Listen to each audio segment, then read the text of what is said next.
Olá pessoal, hoje uma curiosidade jurídica. Que norma deve prevalecer? O texto de uma NR ou o texto da CLT? O texto de uma norma regulamentadora ou o texto da consolidação das leis do trabalho?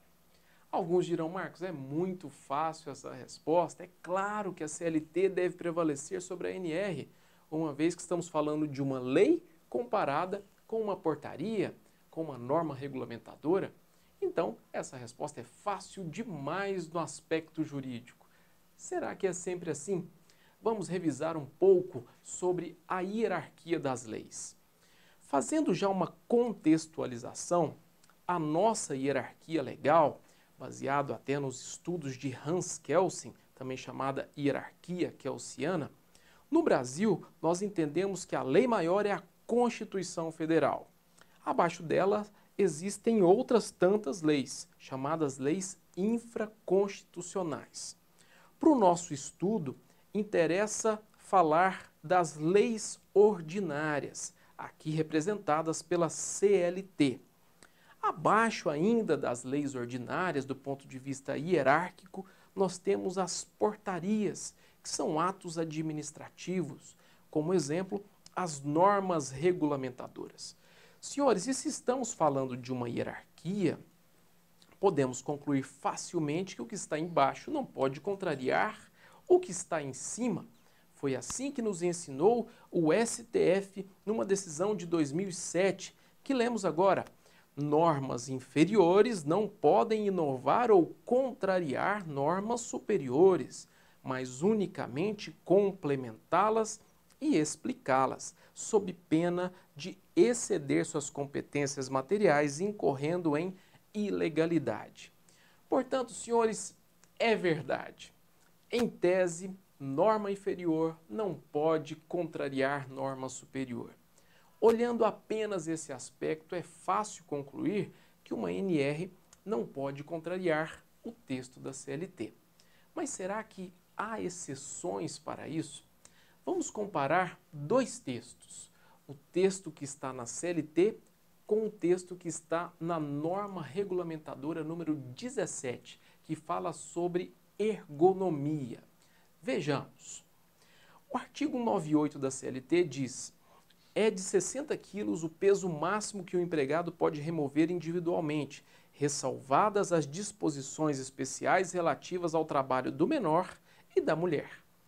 A NR17, no item 17.2.2, já diz o seguinte: não deverá ser exigido nem admitido o transporte manual de cargas por um trabalhador cujo peso seja suscetível de comprometer sua saúde ou sua segurança. Percebam, a CLT delimita o peso, 60 quilos. Acima disso, se for homem, não pode. No caso, para mulher, esse valor é 20 quilos. Tá? Mas a CLT, ela delimita esse valor de 60. E nós percebemos que a NR17, que fala de ergonomia, não delimita. Ela diz apenas que o peso a ser suportado pelo trabalhador não pode comprometer a sua saúde. A NR17 fala de ergonomia, que é a adequação do trabalho ao trabalhador, e não o contrário. A CLT, quando estabelece um valor fixo, ela quer que o trabalhador se adeque ao trabalho e não o inverso.